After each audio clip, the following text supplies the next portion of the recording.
When we think about wealth, it's common to picture luxury, flashiness, and status. But the truth is, the truly rich and the ancient Stoics knew that real freedom doesn't need an audience. More often than not, those who are truly successful go unnoticed. In this video, I'm going to show you 7 ways to act like you're rich while still appearing poor. These are principles that can quietly build your wealth without anyone suspecting a thing. Stick with me until the end, because the last tip could completely change your financial life. Let's get started. 1. Stop seeking validation. You know what's one of the quietest traps that keeps people stuck? The need to prove they're doing well. The urge to show off to people who, honestly, aren't even really paying attention. Meanwhile, a lot of people waste energy trying to look rich, while the truly wealthy invest their energy in becoming even freer. Seneca once said, "If you need others' approval to be happy, you are a slave." And let's be real, he was right. I get it, it's tempting to want to show off your wins. Who hasn't felt that urge to post a personal achievement on social media? But real strength lies in building without needing an audience. Next time you feel like showing off a victory, ask yourself, is this for me or for them? If you're driven by the need for likes and comments, maybe it's time to challenge yourself to grow in silence, because your worth isn't measured in likes. It's measured by how much you evolve internally. That's where we start acting like the truly rich, building something so strong on the inside that it doesn't need applause on the outside. 2. Invest in assets, not appearances. Have you ever noticed how easy it is to get caught up in the pressure to buy what everyone thinks equals success?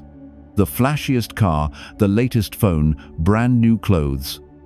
It feels like if we're not showing material progress, we're somehow falling behind. But let me tell you something few people really get. The truly rich don't buy status, they buy freedom. They know that assets, investments, businesses, strategic education are what truly build real wealth. Epictetus once taught, "Wealth consists not in having great possessions, but in having few wants." When you learn to prioritize what strengthens you, financial freedom stops being a distant dream. So here's the challenge. Every time you think about splurging on something expensive, ask yourself, is this purchase aligned with my goals? Those who truly build wealth know that every choice, big or small, matters. Freedom starts with small choices, but if you want to keep growing, you also need to pay attention to who's influencing you.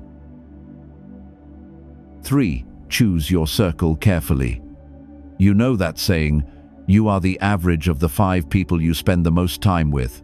It's more true than you might think. Without realizing it, we absorb the beliefs, habits, and even the limitations of the people around us. And here's a truth that might sting a little. A lot of people stay stuck financially not because they're incapable, but because they're surrounded by people who normalize mediocrity. People who push the idea that getting rich is only for the chosen ones, or that having ambition is something to be ashamed of. Marcus Aurelius, one of the greatest Stoic emperors, said, "The soul becomes dyed with the color of its thoughts." Now imagine the color your soul takes on when you constantly feed it complaints, excuses, and small thinking. Ask yourself, are the people who influence you most lifting you up or keeping you stuck where you are? If the answer makes you uncomfortable, that's already a clear sign that something needs to change. And changing isn't just about distancing yourself from negative people. It's also about getting closer to bigger ideas, better content, books, and examples that challenge your thinking. Because in the end, you can only go as far as your circle allows. 4. Work in silence. There's an almost automatic urge to tell the world about our plans, as if saying them out loud validates what we're trying to build. I get it. It feels good. It makes us feel like we're already closer to the goal just by talking about it. But let me tell you, the ones who build the most are the ones who stay the quietest. Those who truly understand the game know that energy is better spent on action than on announcements. Seneca once warned, "He who boasts of what he intends to do is already losing." And I say this with no judgment. I've caught myself oversharing plans too, even before taking the first real step. The problem is, when we talk too much, our brain feels falsely rewarded, and our drive to act fades. So here's a practical challenge. For the next 30 days, pick a goal, whether financial, personal, or educational, and build it quietly. No announcements, no hints, no need for outside validation. Let your results do the talking. It's incredibly freeing. Now, working in silence is only half the journey. The other half is how you manage what you achieve, and that's where a lot of people end up sabotaging themselves without even realizing it. 5. Live below your means. Most people don't realize it, but the moment you start making more money is also the moment many people trap themselves all over again. They earn more, they spend more, they get a raise, and their cost of living skyrockets. It's a quiet cycle that looks like success, but it's really just a new form of dependence. The truly wealthy and the true Stoic understand that freedom isn't about spending everything you can, it's about living simply, even when you could afford to go overboard. Epictetus said, "Seek not to have more, but to need less." And that changes everything. I know it's tempting to want to celebrate your wins, to treat yourself, to level up, and there's nothing wrong with enjoying your success. But the line between celebrating and trapping yourself again is much thinner than it seems. Always keep an eye on it. So here's a plan. If your income goes up, don't rush to increase your expenses with it. Save the difference. Invest it in something that grows over time, build an emergency fund, or use it to buy more free time, like working fewer hours in the future, for example. That's real luxury. And speaking of conscious choices, how you react when problems come up also defines who you're becoming. 6. Turn problems into opportunities. Let's be honest, when a problem shows up, our first reaction is almost always negative. The mind screams, "Why me?" or "What did I do to deserve this?" And believe me, I've caught myself thinking like that too. It's natural, but the truth is that automatic reaction is exactly what keeps a lot of people stuck where they are. Marcus Aurelius, who led an empire and faced every kind of crisis, said, "The obstacle in the path becomes the path." And that's exactly it. What challenges you today could be the raw material for your next evolution, if you face it the right way, of course. Next time you run into a problem, financial, personal, professional, instead of asking, "Why did this happen to me?" ask, "What is this trying to teach me?" That shift in questioning changes everything. I know you might say it's not easy in the heat of the moment, and I agree. But if you build the habit of looking for a lesson inside the challenge, you'll start to realize that many problems were actually silent nudges pushing you to grow. See them as opportunities and watch the magic happen.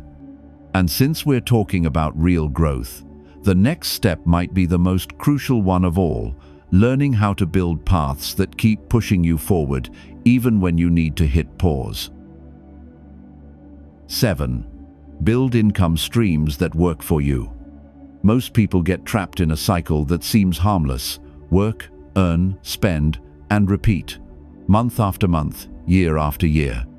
Meanwhile, time keeps slipping away, along with energy, health, and often dreams. The truly wealthy and the wisest Stoics understood early on that real freedom isn't just about making more money. It's about making money work for you while you earn the things money can't buy: time, choices, peace of mind. Seneca said, "While we waste our time hesitating and postponing, life is slipping away." So let me challenge you a little. Today, if you had to stop working for some reason, would your financial life keep running, or would everything just come to a stop? That's the question that separates those who are chasing true freedom from those who are just dreaming about it. Start small. It could be a consistent investment, a side income stream, a project that bears fruit in the long run. The important thing is to plant something that grows without needing you to be there all the time. Because true financial freedom doesn't happen all at once. It's built quietly, as you plant seeds that keep growing, even when you have to step away. Acting rich while keeping a simple appearance isn't just a financial strategy. It's a philosophy of life. It's about building true freedom while so many others are still stuck trying to impress. What you consume, what you invest in, who you connect with, how you respond to challenges, every small choice matters in the silent construction of your future. Now tell me in the comments, which one of these steps are you going to start with?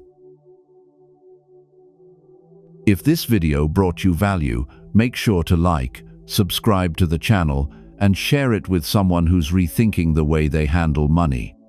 That way, you'll keep getting more content on Stoicism and finances straight to you first. And remember, it's not about looking rich, it's about being free. Stay on the path to prosperity. Until we meet again,